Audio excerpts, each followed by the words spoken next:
Hola, somos Mano Librería y esto es Lecturas a la Mano, un espacio donde hablaremos de curiosidades de los libros y de quienes los escriben. El tema de hoy es los libros de mi vida y realizamos este programa con motivo del Día Internacional del Libro. Hoy nos acompañan los miembros del grupo Segregados, que es un grupo especializado en revisión de textos propios, en crítica literaria y en edición. Entonces, el día de hoy estamos muy felices de que nos acompañen nuestros amigos Luis Alberto Rodríguez Navarro, que es doctor en teoría literaria por la UAM, y Salvador Calva Carrasco, también es doctor en letras hispánicas por la Universidad Nacional Autónoma de México. Muchas gracias por estar aquí.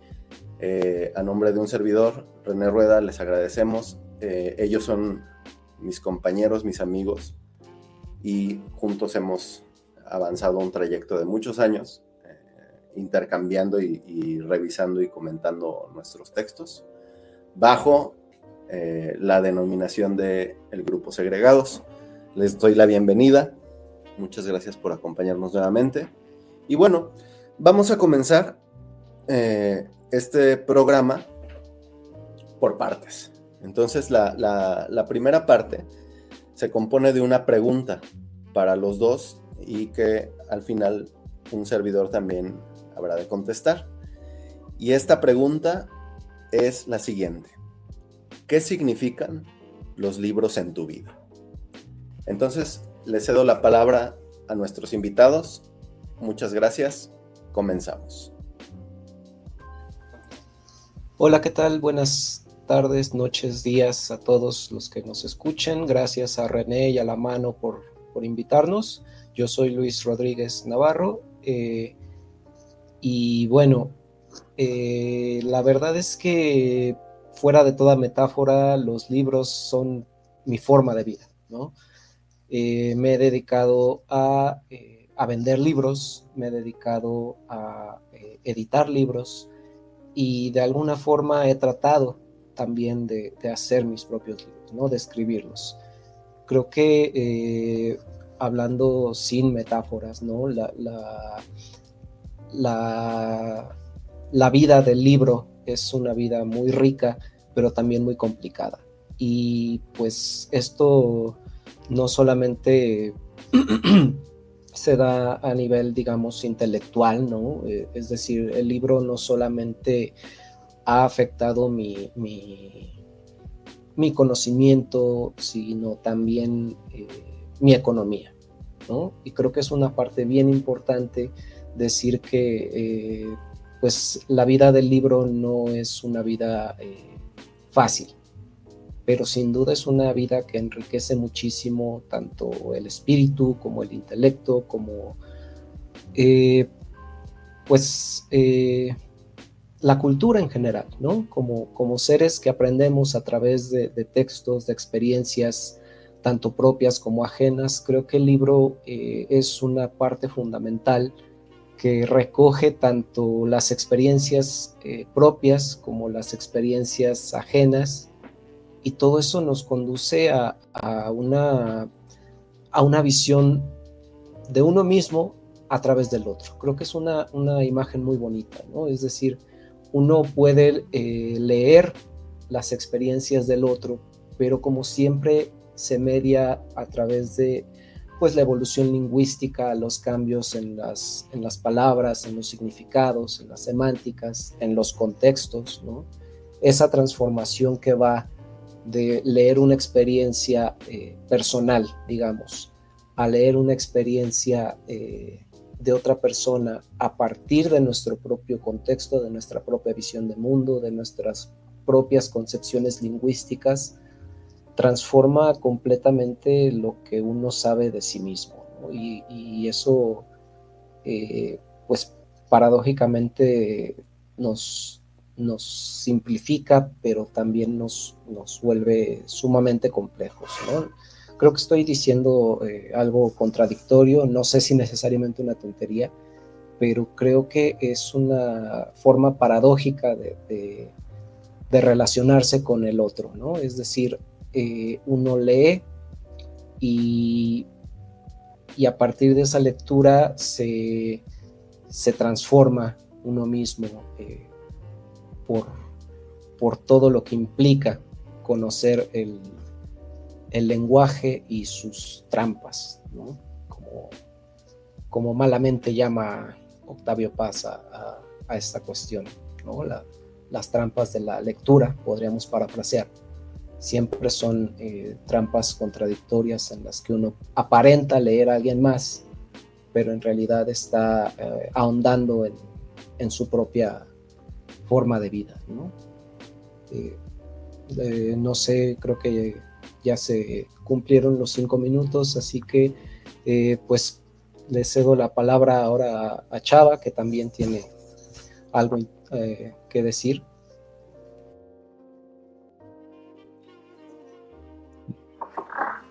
Listo, muchas gracias. Bueno, primeramente un agradecimiento a La Mano Librería. Como siempre es un gusto coincidir con Luis y René. Y bueno, ¿qué significan los libros para mí? Trataré de dar respuesta a esta pregunta a partir de una pequeña historia, pero primero debo decir que ya no me imagino una vida sin libros.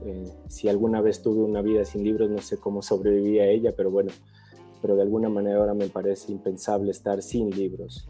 He encontrado en los libros, para mal citar a Derrida, pues una especie de fármaco, ¿no? Es decir, en ellos encuentro personajes con los que empatizo y otros que me parecen sumamente desagradables. He encontrado en los libros versos que me llenan de aliento, pero al mismo tiempo otros que me sumergen en la depresión absoluta. He encontrado en los libros ideas que me estremecen, pero que al mismo tiempo cuestionan las verdades incluso que durante mucho tiempo pude haber creído que configuraban mi yo.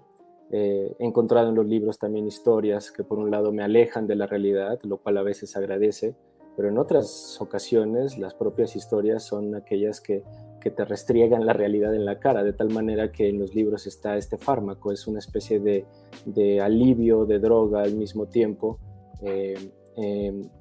Y bueno, y si pienso un poco como mi historia con respecto de los libros, o mi historia y los libros, creo que tendría que pensar cuando tenía 10 u 11 años.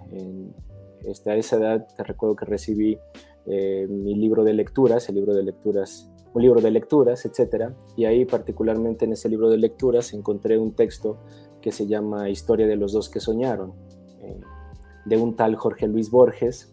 Ese texto, Historia de los dos que soñaron, después de leer ese cuento, que es un cuento sumamente breve, ese libro pasó de ser, digámoslo así, un libro escolar, un libro de lecturas, un libro que tenía que leer, a un libro que atesoraba una historia que parecía que me estaba hablando a mí. Había algo en esa historia, nunca he sabido qué, sigo sin saber exactamente qué fue lo que me dijo, qué fue lo que escuché, pero de alguna manera esa historia me tocó, de algún modo. Ese objeto que era algo que cargaba en la mochila o algo que llevaba a la escuela, terminó siendo un objeto que, insisto, que guardaba algo que parecía tener un mensaje para mí, para nadie más. Sentí que de alguna manera ese texto me había elegido a mí. Esto me parece interesante porque de alguna manera, si uno piensa, digamos, como en la cantidad de personas que están involucradas en hacer un libro, pues resulta casi una... Hola, allá, algo sucedió. Decía que si uno piensa, digamos, en la cantidad de personas o manos y ojos que han intervenido en la hechura de un libro, pues se sorprendería uno, porque alguien también había elegido ese cuento por algo, alguien lo había puesto en ese libro, alguien lo había seleccionado frente a otros. Hubo también una persona que le pasó la vista, que le hizo una revisión. Hubo una persona que además en ese libro de lecturas le hizo un dibujito para de alguna manera ilustrar ese texto, de tal manera que un libro pues traía en unas cuantas páginas, en unas cuantas líneas, traía una colaboración pues impresionante de personas. Eso me pareció también como algo, una especie como de objeto mágico, en el sentido de que había muchas personas detrás de un libro que había desembocado en mí. Y si lo veo incluso todavía como un tanto hasta patético, pues yo era un niño o un joven o lo que sea, del sur de México, perdido en la montaña, y me parecía a mí realmente fascinante que esa historia estaba casi como destinada a mí. Muchos años después, por cierto, supe que Historia de los dos que soñaron se trata más bien de la reescritura, ahí va, de la reescritura de una traducción del árabe al alemán que hizo Gustav Weil y que Borges leyó a través de esa traducción del árabe al alemán. Hizo una reescritura de esa traducción de un cuento antiquísimo. Dicho de otro modo, las personas se multiplicaban ad infinitum, es decir, habían ya no solo las personas que habían hecho el libro de lectura, sino había detrás una cantidad impresionante de personas de nacionalidades distintas, de religiones distintas, de latitudes distintas, de idiomas totalmente distintos, que iban desde las 1001 noches hasta un tipo perdido en el sur de México, con lo cual el libro adquirió, digamos, con los años también esa especie como de fascinación mágica, mística, insisto, que hacía que confluyeran muchísimas personas que de otro modo nunca se hubieran conocido. Y ya nada más para terminar mi historia, quiero decir que bueno, que fue tan determinante esa primera lectura de Historia de los dos que soñaron a los 10 o 11 años, que yo hice mi tesis de licenciatura, de maestría y de doctorado de Jorge Luis Borges. Es decir, el libro no solo, digámoslo así, me dio una vida, no solo es mi vida con los libros, sino gracias en cierta medida a los libros me pude inventar una vida, de tal manera que bueno, eso me parece como una parte, una especie de justificación del ser en mi caso, a partir de los objetos que son los libros. Eso es todo. Muchas gracias, Chava. Muchas gracias, Luis. Bueno, en mi turno, pues, puedo comentar, ¿no? que los libros en mi vida, no sé si signifiquen todo, ¿no? Una especie de absoluto. Lo dudo, pero sí puedo decir en principio que los vendo y los colecciono. Nosotros, desde la mano de Cervantes, nos dedicamos a la compra-venta de libros, y sucede que a veces vemos un lotecito en la calle, ¿no? O alguien que los está vendiendo, y pues en principio los cazamos los libros para su venta, ¿no? En las redes sociales o en las ferias a las que vamos. Pero sucede que a veces la mitad de los libros que nos gustan en estos lugares donde los vamos a adquirir, pues los queremos para nosotros. Entonces ese es luego es algo, no es conflictivo finalmente, ¿no? Porque pues sabemos también por muchos años o algunos años que llevamos en esto, pues que los libros van y vuelven. Que siempre es posible que vuelvas a encontrar ese ejemplar que alguna vez extraviaste, pero tampoco deja de ser deja de confrontar a uno cuando dices, ya encontré esta edición especial, ¿no? de Rilke, por ejemplo, ¿no?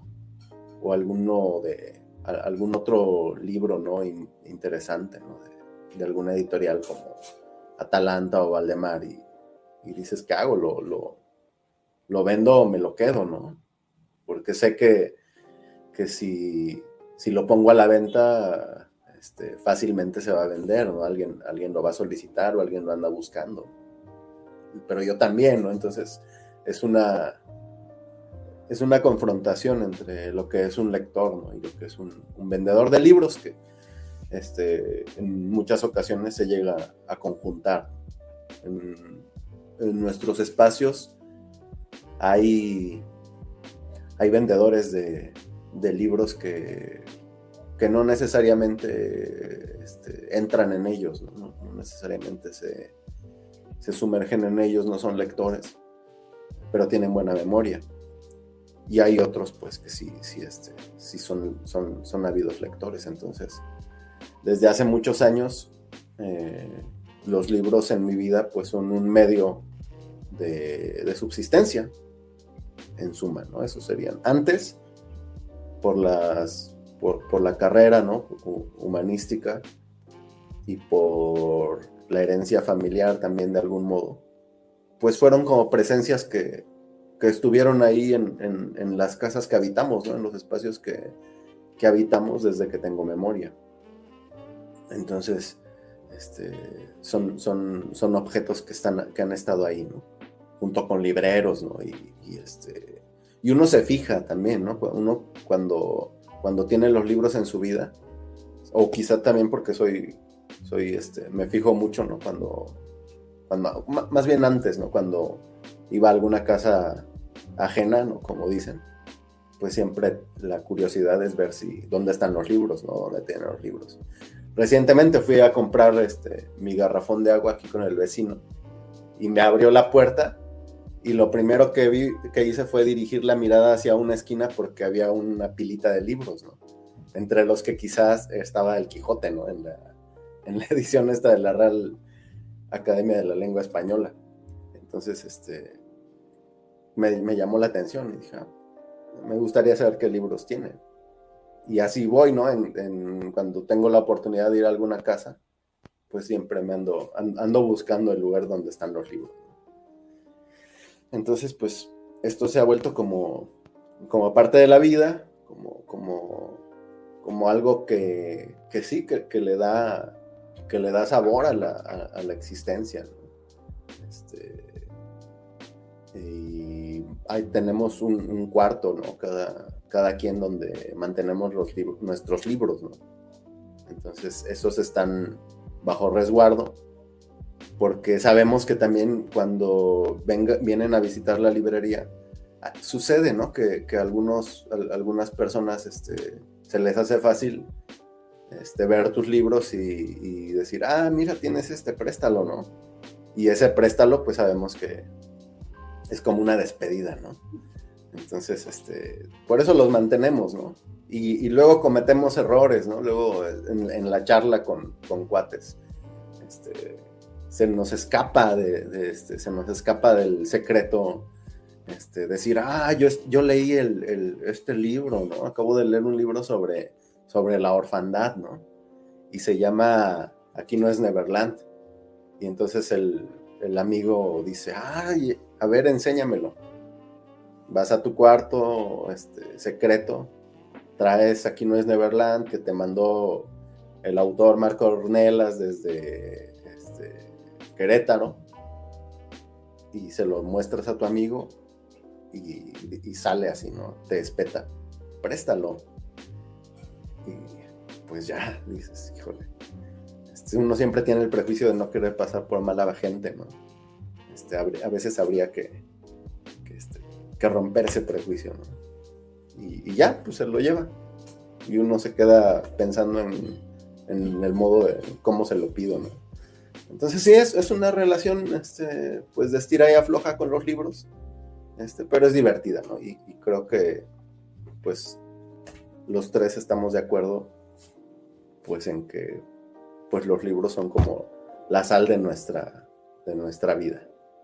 Aparte, vamos a pasar a lo siguiente, que es la lectura de libros de algún fragmento de un libro que hayamos escrito en nuestro taller de segregados, ¿no? que llevamos, como ya lo habíamos dicho al principio, bastantes años, ¿no?, trabajando los tres, ¿no? Comentamos nuestros textos bajo la crítica literaria. Entonces, vamos a dar la palabra con la lectura de obra a Luis Rodríguez. Gracias. Pues bien, este es uno de los pocos títulos en realidad que hemos completado ya en Segregados. Es un pequeño poemario infantil o pensado para los niños. Este poema o este cuento narrado está inspirado mucho en Robert Dahl y se titula Cucú cantaba el marrano. Somos los animales singularmente ruidosos. Rugen feroces los osos, ríen aullando los chacales. Pero un cochino sandío imitaba a las palomas, en abierto desafío a las naturales normas. Mariano tuvo por nombre el cerdo cucú cantante, que espantaba a los hombres con su gruño malsonante. Ninguna granja quería semejante desprepento. ¿Qué cochina melodía voy a soportar, Amberto?, me dijo don Rogaciano, queriendo venderle el cerdo. Ni pacanitas lo afano a ese cochino tan lerdo. Lo llevé a la difusora que a la multitud cantara. Me sacaron a patadas y a palabrotas sonoras. Quíselo llevar al campo a perderlo entre las milpas, pero regresaba el hampo casi como de chiripa. Desesperado convine en construirle escenario. Entonces le dije, afine, deleitará el vecindario. Cobré a 2 pesos la entrada y otros 2 por las pepitas. Puse micrófonos, gradas y unas bocinas malditas. Tras presentarles al Sancho como Mariano el cantante, cantó el maldito tunante, cucurrucucoinc, y al motosco zafarrancho. Más pobre y fúrico puse un negocio de carnitas, y es mejor porque ahora luce Mariano en ricas gorditas, que son de refrán galantes, barriga llena, corazón cantante.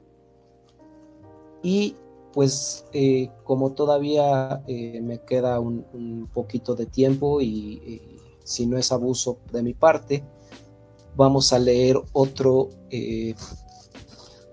pequeño poema que se llama El Paseo Jabonoso y también es una especie de cuento, ¿no?, en verso. Dice así: Érase una vez un niño, siempre todo chamagoso, que no se bañaba nunca y andaba chilapastroso. Maloliente el muchachito, hasta en el buche apestoso, no se aseaba ni las manos ni el trasero indecoroso. Su cara no lucía pecas, sino que al niño princoso, entre el sudor y la tierra, formaron tiro lodoso. Nadie lo quería en el pueblo, decían que estaba sarnoso, pero a él le gustaba mucho sentirse todo mugroso. Un día se sabe, unos niños cantaron raro alborozo, pidiendo a uno de sus tíos les mandara un día lluvioso. Y el pobre chamagocillo, viendo aquel cielo nuboso, quiso correr, pues estaba muy lejos de su reposo. Gritaba, corría, lloraba con un llanto cochambroso, porque la lluvia del mundo era levaño cuantioso. La calle entera escuchando el llanto calamitoso, salió en paraguas a ver al pobre zarrapastroso. Algunos aprovecharon y el detergente polvoso arrojaron al malcriado que pronto quedó espumoso. Él, por sacudirse el polvo, la espuma y lo deshonroso, se tallaba con la mano, quedando limpio y lustroso. Llegando al fin a su puerta, maldijo al pueblo afrentoso, gritándole groserías a aquel grupo irrespetuoso. Desde entonces esa calle, llamada San Sinforoso, se la conoce mejor como el Paseo Jabonoso. Bien, estos fueron 2 pequeños poemas, relatos, ¿no?, de un libro que actualmente está pues queriendo publicarse, se llama Rimas Ambertinas, y pues nuevamente agradezco tanto a La Mano como a Salvador que estemos aquí compartiendo, y pues bueno, creo que te tocará también echar una lectura de versos ahí, Chava. Sí, yo también seleccioné algunos poemas para la lectura del día de hoy. Se tratan de algunos poemas que aparecerán pronto en un libro llamado El Relámpago y la Luciérnaga. Son poemas que no tienen título, así que voy a hacer como una pequeña pausa, digamos, entre ellos. Y me parece que será suficiente como para saber que son diferentes, ¿no? Bueno, primero ocurre la lluvia. Un enjambre aletea y las gotas se precipitan al centro de la tierra. El polvo deviene barro y nuevos ríos surcan el tiempo que se resbala por la margen. Después, en medio del tumulto, un rayo apuñala el cielo de cristal que se estrella en 1000 pedazos. Sucede entonces la revelación, antorcha de sentido que une los signos desperdigados. Es el instante que clama la entereza del mundo y lo transforma en palabra. Una tras otra formula una idea y sin quererlo El mensaje se cifra en la claridad de la mente atormentada. El trueno, por último, anuncia la fuga de la revelación, tan lejana, tan inútil, ahora inacible.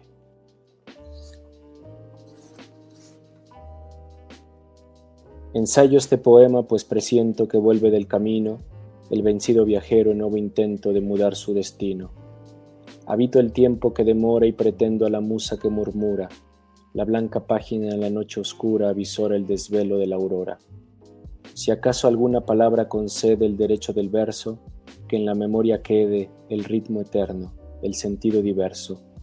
Y si alguna explica de mi pensamiento los desvaríos, celebraré que de tantos vacíos aquella línea me justifica. Cae la tarde y germina la sombra de un antiguo emblema. A lo lejos se avecina el extraño semblante de un poema. Busco un verso que atrape tu mirada, que te incite a palpar su piel de tinta, que a su paso la voz suene distinta e interrumpa el andar de tu jornada. Un verso que desnude la mentira de tropezar con el cabal poema, si tan solo descifrar el problema de domar el relámpago que inspira. El sentimiento quema, llamarada y desmayo, fenómeno salvaje, pero apenas se traduce en lenguaje la hoguera del fervor es sofocada. Debajo de los sueños, tras delirio y deseo frustrados, busco el modo de salvar el afónico martirio que diga con un verso nada y todo.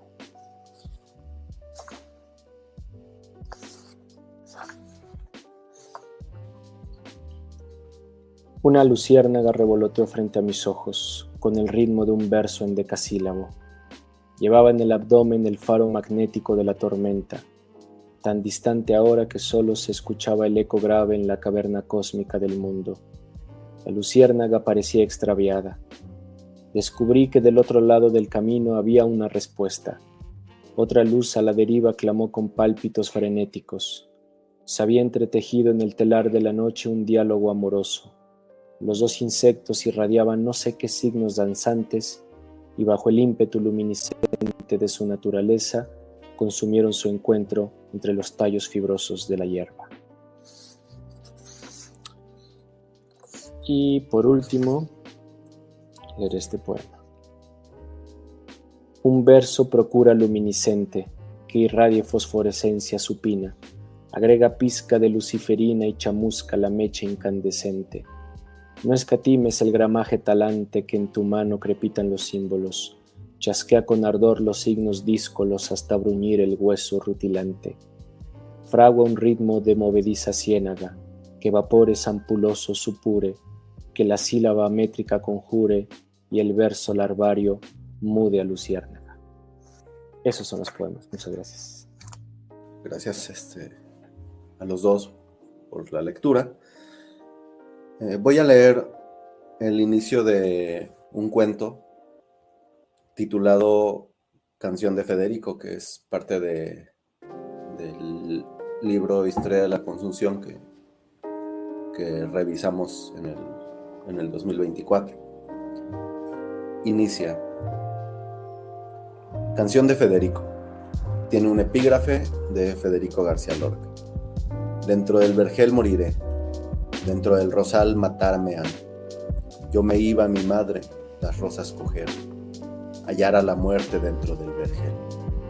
Yo me iba a mi madre las rosas cortar, hallar a la muerte dentro del rosal. Dentro del vergel moriré, dentro del rosal matarme han. 1. Al apagar el despertador, los pensamientos de Federico Guevara cayeron uno tras otro en el agua tranquila de su conciencia. A medida que realizaba los primeros trabajos de la mañana, ponerse los lentes, emprender el aseo, vestirse, ajustarse los zapatos, tender la cama, colocar sobre la almohada una hoja redactada la noche anterior, comprendió que se trataba no de una mañana cualquiera, sino de la mañana. Federico la pensó con letras mayúsculas, al pararse ante el espejo. Luego oyó el ruido del televisor proveniente de la cocina y tarareó en su mente aquella cancioncilla que ya no lo abandonaba nunca. Un parásito me está matando, Un parásito me está matando, un parásito me está matando, me devora el corazón. Ya no era capaz de recordar en qué momento había empezado a escribir cancioncillas, las cuales surgían luego de malas experiencias e iban a parar a un cajón de madera. Allí habían permanecido durante años. De vez en cuando las visitaba, les echaba una leída y lamentaba aquel entorno de soledad en el que estaban, del que nunca saldrían, porque eso conllevaría a las burlas multitudinarias, si acaso se le ocurriera participar otra vez en uno de aquellos festivales de El Vergel, su colegio. Ocurrió durante una celebración del Día del Niño, allá en sus 6 años. Entonces Federico brincaba de alegría porque había escrito una canción sobre los niños y las flores.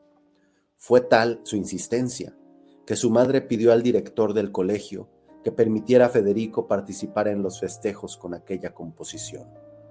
¿De dónde le vino lo artista? Nadie lo supo. Tal vez de la soledad en la que siempre estaba. A menudo, la gente recomendaba a su madre que le diera un hermanito, pero la fertilidad había sido extirpada junto a un cáncer. Luego de las rondas al son de las canciones del grillo cantor, vino el anuncio. Un compañerito de primer año leería su poema titulado Los niños y las flores. Federico, emocionado, subió al estrado. Comenzó a tararear, pues en su cerebro aquel poema llevaba música. Los pájaros no son libres, pero los niños sí. Como las flores del campo, todos sonríen cuando llueve y duermen en noviembre. Al primer momento, nadie aplaudió. Algunos niños ponían mueca de burla y uno entre todos gritó: «¡Esa canción está bien fea!». La profesora Claudia Sánchez tuvo que solicitar un fuerte aplauso, pero ya era muy tarde. Federico había mojado sus pantalones y sus mejillas. Su madre tuvo que bajarlo en brazos del estrado. Al día siguiente comenzó el infierno de las burlas. Le apodaron Pajarita, Florecita, Federicaca, y tras las burlas llegó Uriel Vizoso, de enorme tamaño, quien le recriminó porque debido a sus lloriqueos la maestra los había castigado. Al finalizar su reclamo, propinó a Federico un puñetazo en la barriga, el primero de muchos, pero también vino Vana, una niña delgada, de ojos claros y pálida piel, quien se interpuso entre Uriel y Federico acuclillado. Aquel día Vana le dijo que a ella sí le había gustado la canción. Así comenzaron su amistad. Ahora, mientras tomaba el desayuno, en la barra de la cocina, aquellos tiempos del primer año se le presentaban nítidos. Se recordaba huyendo de Vizoso, buscando en los recreos el resguardo de Vana, a quien miraba ágil sobre la bicicleta, arriba de los árboles, bajo las camas. Le parecía que su valor triplicaba su estatura. Las buenas y malas experiencias se encimaban y mezclaban en su memoria. Ahí detengo este texto, continúa, pero ya agoté el tiempo. Y bueno, pasaremos al final de esta transmisión, que son las conclusiones. Quisiera aquí que nuestros invitados nos compartieran, ¿no? qué les ha parecido esta lectura, alguna opinión o juicio final sobre la celebración que nos reunió en esta oportunidad. Yo creo que a pesar de lo mucho que se celebra el libro, no solo en este día, sino en los múltiples festivales que se organizan, en las múltiples ferias, en el Día Nacional del Libro, en donde se regalan ejemplares, ¿no? El libro, a pesar de tener tanta vida, tanta difusión en general, se ha vuelto también un objeto a veces fútil, ¿no? Y creo que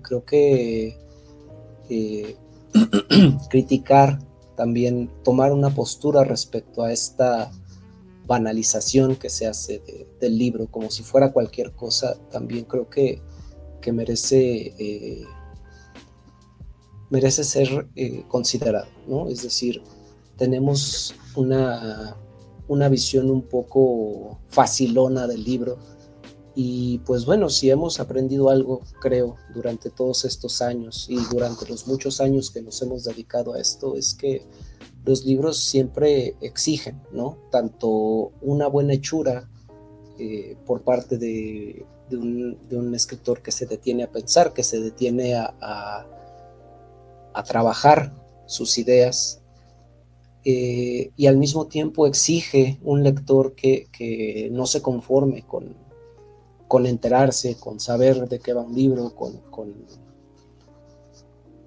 con mirarlo solamente, con repasar sus páginas, sino que le exige también cuestionarlo, ¿no?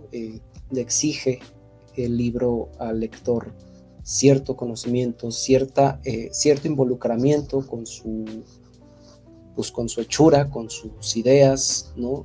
Le exige que lo confronte. Y si no se hace así, creo que un libro ha perdido una batalla, ¿no? Siempre va a haber un lector entusiasmado que se acerque a un libro, por fútil o vano que sea, pero pienso que también deberíamos tomar una posición respecto a cómo estamos leyendo, ¿no? O cómo estamos recibiendo un libro o una serie de libros, sobre todo en una época en donde pues ya la edición se ha vuelto algo demasiado fácil, ¿no? Que a veces ni siquiera, la publicación quiero decir, ¿no? Que a veces ni siquiera hay un trabajo editorial detrás, que como decía Chava, pues involucra muchos talentos, muchas personas que intentan dar una buena experiencia a los lectores, ¿no? Nuevamente les agradezco a La Mano, a René por reunirnos, a Chava por estar acá con nosotros, y pues bueno, quedo a sus órdenes. Esperemos que podamos reunirnos otra vez de manera pública, ¿no? Bueno, me toca a mí dar un par de conclusiones. Tendré que decir que son como conclusiones parciales. Yo no tengo ningún mensaje en específico con respecto del libro, solo para título más personal tal vez, quiero decir que me consuela un poco saber que los libros que tengo, muchos de los cuales por cierto son míos pero que no he leído tal vez, me consuela saber que una persona no se los lleva a la tumba, es decir, que se quedan aquí, que trascienden tanto a las personas que estuvieron involucradas en la hechura del texto mismo, como a la persona propietaria de ese ejemplar que está perdido en el mundo. Y digo que me consuela porque a lo mejor me hace pensar de una manera un poco, digamos, optimista. Me hace pensar que muchos de aquellos libros que yo compré y que yo rayé o rayoneé o consulté, subrayé, que sirvieron de alguna manera, como mencionaba hace un momento, para inventarme una vida, pues esos son los importantes tal vez para mí, pero que hay otros que probablemente nunca abrí, que los compré, que estuvieron ahí, que sobrevivieron a todas las mudanzas, cuyo destino probablemente no era yo, pero que sin mí, más allá de quién era yo, de cuál era mi nombre, sin mí no hubiera podido llegar a su destino final. Es decir, me consuela saber que hay muchos libros que no estaban destinados para mí, pese a que son míos en este momento, y que de alguna manera están esperando a un lector o una lectora que tarde o temprano tendrá este libro que le diga algo, que lo confronte, que lo justifique, que lo cuestione. Eso de alguna manera, insisto, me consuela, el hecho de saber de que probablemente yo no era la finalidad. ¿Quién soy yo, un ser humano más, para creerme una finalidad de algo? Me parece algo realmente absurdo, pero sí que al menos formo parte como de una línea infinita en la que un libro va de mano en mano hasta que encuentra a alguien que de alguna manera será determinante para su vida, para bien o para mal. Esto no quiero decir necesariamente que sea para bien. Con lo cual, en fin, creo que eso me parece, digamos, un destino más poético, al menos, el hecho de saber que los libros que van de mano en mano pues tienen una intención, tienen una finalidad, y que tarde o temprano pueden encontrar a la persona que realmente necesite de ellos de alguna manera. Igualmente me uno al agradecimiento y celebro, por cierto, que La Mano Librería, Mitch, René estén organizando este tipo de reuniones, incluso en la distancia. Nuevamente digo que pues es un gusto coincidir con Luis y René, amistades que trascienden muchas cosas, es decir, no solo amistad, digamos, en la vida real, sino literaria, crítica, de corrección de estilo ahora, de edición, etcétera, con lo cual, en fin, estoy muy agradecido con ustedes y en general con cualquier persona que esté involucrada en La Mano Librería y cualquiera hora que nos escuche. Así que muchísimas gracias por la invitación y bueno, un gusto nuevamente haber coincidido con ustedes. Yo solo querría cerrar mi intervención con un recuerdo. Entonces, siempre llevo en la memoria a un amigo que no he vuelto a ver, que vive allá en la Ciudad de México, que es Alfredo Valencia. Es un vendedor de libros en la banqueta, ¿no? En Cumbres de Maltrata. Y siempre lo recuerdo, ¿no? Siempre recuerdo que a sus puestos les llamaba librerías, ¿no? Y decía, mira, esta es la librería Pedro Páramo, o esta es la librería El Llano en Llamas, o esta es los días terrenales. Cada vez que una delegación, ahora una al día, lo sacaban de ese espacio que había tomado, migraba a otro sitio de alguna colonia aledaña y fundaba, ¿no? En una esquina de una calle una nueva librería. No necesitaba de 4 paredes, ¿no? Ni de una cortina. La capacidad que tenía o que tiene Freddy, para levantar librerías o confrontar librerías contra la realidad, pues es invaluable para mí. Por último, les agradezco mucho a mis amigos, a nuestros amigos Chava y Luis, y les recuerdo nuestras redes sociales. Nos encuentran como Mano Librería en Facebook, Instagram, TikTok y YouTube también. Nos vemos en el siguiente episodio. Hasta pronto, felices lecturas.